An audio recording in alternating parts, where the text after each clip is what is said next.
Ordem Druídica do Brasil, curso, semente, cólon, Messos, história, ascensão e queda.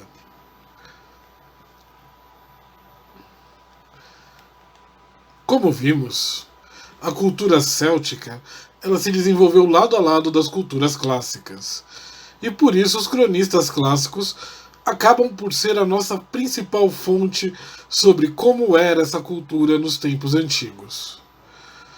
Apesar de muitos dos relatos serem duvidosos, particularmente a ênfase dada ao sacrifício humano, as culturas indo-europeias, no geral, elas foram adeptas dessa prática no passado remoto, mas nunca foi um expediente realmente cotidiano, além dele ter sido abandonado gradualmente pela grande maioria delas. Mesmo que algo disso sobrevivesse entre os celtas, possivelmente seria uma prática excepcional e talvez até rara, não algo rotineiro. E nós separamos um espaço para falar sobre isso.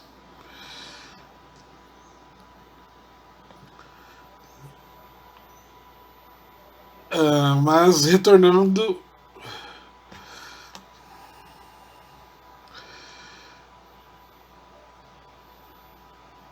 Apesar de muitos dos relatos serem duvidosos, uma vez que muitos desses contatos se dava em tempos de guerra e campanhas difamatórias denunciando o barbarismo dos seus vizinhos, isso já existia naquela época, uma campanha difamatória. E mesmo assim, esses relatos eles ainda nos dão um panorama bastante amplo sobre os povos do norte, que eram chamados pelos gregos e romanos de bárbaros. E estes eles seriam confirmados com as fontes insulares posteriores. A partir deles, nós descobrimos um povo guerreiro e aguerrido, que valorizava a honra e a bravura, e que possuía grandes sábios, que reverenciava os poderes da natureza e era bastante convencido das suas crenças espirituais. A cultura céltica, na época do surgimento de Roma, ela dominava praticamente toda a Europa Ocidental. Os celtas eles possuíam bolsões no leste europeu, incluindo até a chegada no Mar Báltico e também nos Balcãs. Mas seu coração se encontrava no centro do continente. Áustria, sul da Alemanha, Suíça, Bélgica, norte da Itália, França e Ilhas Britânicas eram suas terras incontestes. A Península Ibérica possuía poderosas populações célticas, como os celtíberos e galaicos. Vale dizer, celtíbero e galaico não são sinônimos. São dois povos distintos que habitaram a Península Ibérica em regiões diferentes. Nós vamos falar sobre isso. E dividia terreno com povos como os lusitanos, que possuía muitas características em comum com os celtas, mas que provavelmente eram um povo separado. E talvez os antigos tartésicos, do qual ainda não temos certeza a respeito do parentesco céltico. Além disso, nós também temos dúvidas a respeito da, abre aspas, celticidade dos Pictos nas Ilhas Britânicas. Mas nessa época, os celtas mereciam o apelido que receberam de alguns estudiosos. Os primeiros mestres da Europa eram como eles foram chamados.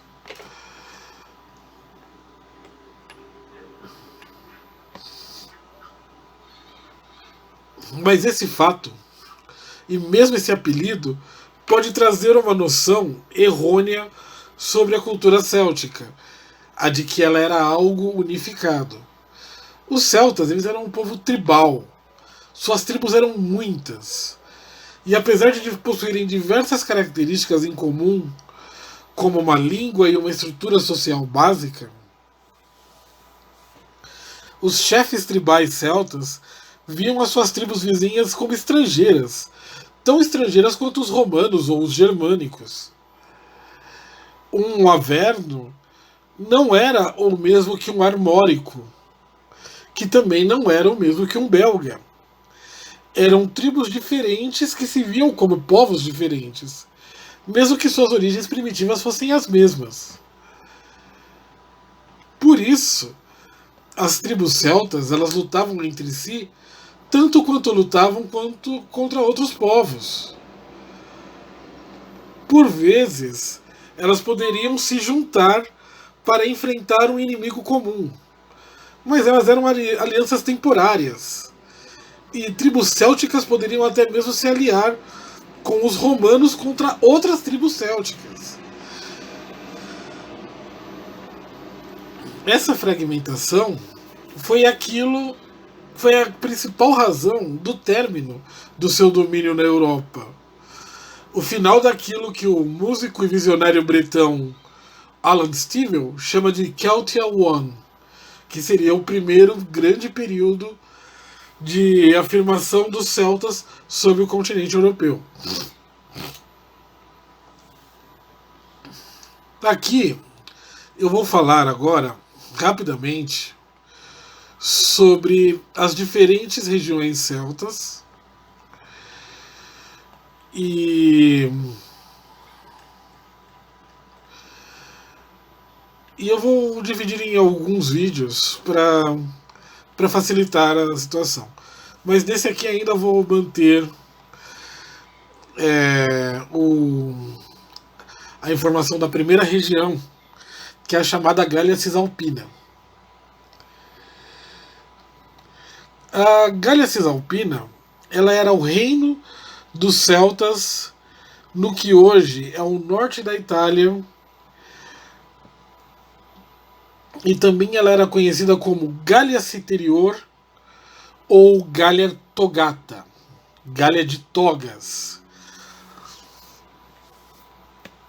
Uma referência à vestimenta comum às altas classes dos povos do Mediterrâneo, aquelas togas usadas pelos gregos e os romanos, em contraste com os celtas do norte, que eram conhecidos por usarem calças. Os celtas da Gália Cisalpina eles usavam em momentos formais togas como os gregos e os romanos. Tendo por principais pontos de referência os Alpes, que é a sua fronteira norte, e o Vale do Pó, foi a partir dessas regiões que os guerreiros de Brenos partiram em vingança contra Roma. Mas a região foi habitada por povos célticos muito antes disso, e é acreditado que as mais antigas culturas da região já eram aparentadas a eles. Os ligúrios,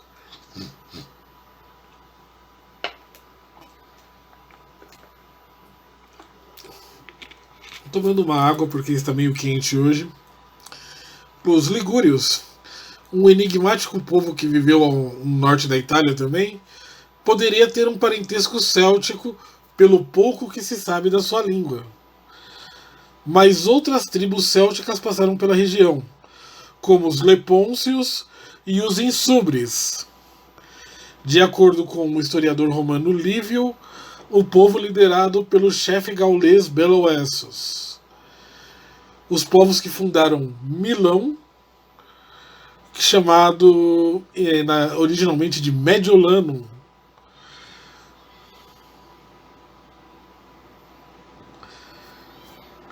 E além dos ligúrios, os celtas também eles viviam próximos aos etruscos, o que foi uma das razões da Batalha de Ália. Os Veneti, do norte da Itália, não eram celtas, mas foram conquistados por eles e assumiram a sua cultura e língua. A Batalha de Alha, ela foi um acontecimento retumbante para a emergente metrópole romana. Cerca de um século depois, os romanos passaram a invadir o norte da Itália com o objetivo de conquista permanente, e tanto etruscos quanto celtas os enfrentaram. Porém, os romanos desenvolveram uma grande capacidade estratégica e aprenderam muito dela com os gregos, devemos dizer, para enfrentar a fleuma guerreira céltica, e começaram a vencer as batalhas. Cerca de 100 anos após a Batalha de Alha, os romanos venceram a aliança celto-etrusca dos Sanitas. E 70 anos depois, os celtas foram mais uma vez derrotados, dessa vez na Batalha de Telamon. Durante a Segunda Guerra Púnica, os romanos foram expulsos do norte da Itália, pois muitas das tribos celtas locais se juntaram a Hannibal, mas a conquista foi retomada logo após a queda de Cartago. Em 192 a.C., a Gália Cisalpina se transformou numa província romana, mas apesar da conquista, a região manteve muitas das suas características culturais próprias, destoando da cultura mais ao sul. Muito foi adotado também, mas foi a partir daí que ela passou a ser chamada de Gália Togata. Mas houve mais uma mescla de culturas do que uma imposição da cultura do sul sobre o norte. Virgílio, Catulo e Lívio foram grandes cronistas e retóricos romanos nascidos na região, mostrando que o amor céltico pelo contar de histórias e pela eloquência ainda vivia neles, mesmo que tenham adotado a língua latina e todos os seus habitantes tenham recebido a cidadania romana em 49 a.C. Vamos continuar um pouquinho agora em direção à Gália Narbonense, e depois falaremos rapidamente sobre a Bélgica. E aí podemos partir para outro vídeo.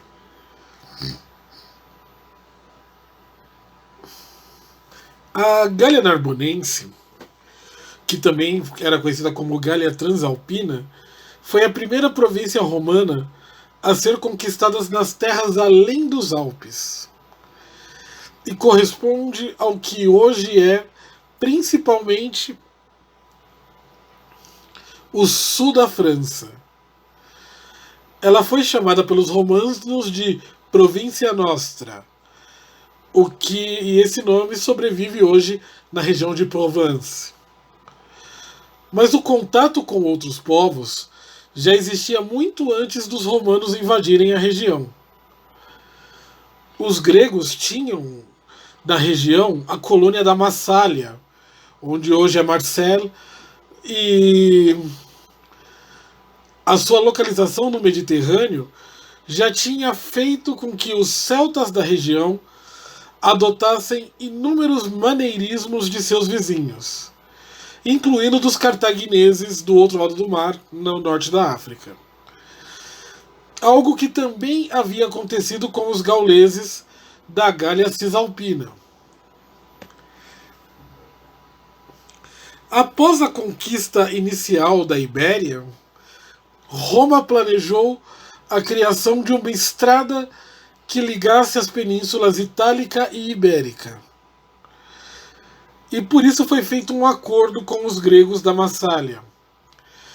A permissão e o apoio para a criação da estrada no sul da Gália, em troca da proteção contra um eventual ataque das tribos gaulesas do norte. Assim nasceu a província da Gália Transalpina. As tribos gaulesas dos Arvernos e Alobrogos ameaçaram essa nova província, mas foram derrotados em batalha em 121 a.C.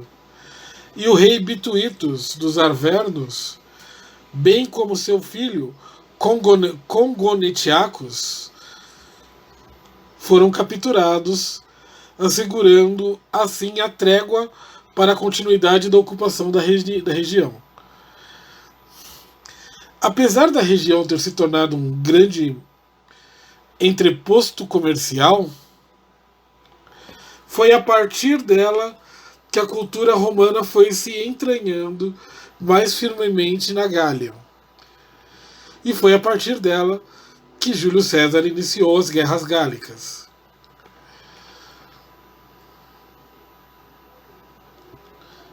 Para encerrar esse vídeo,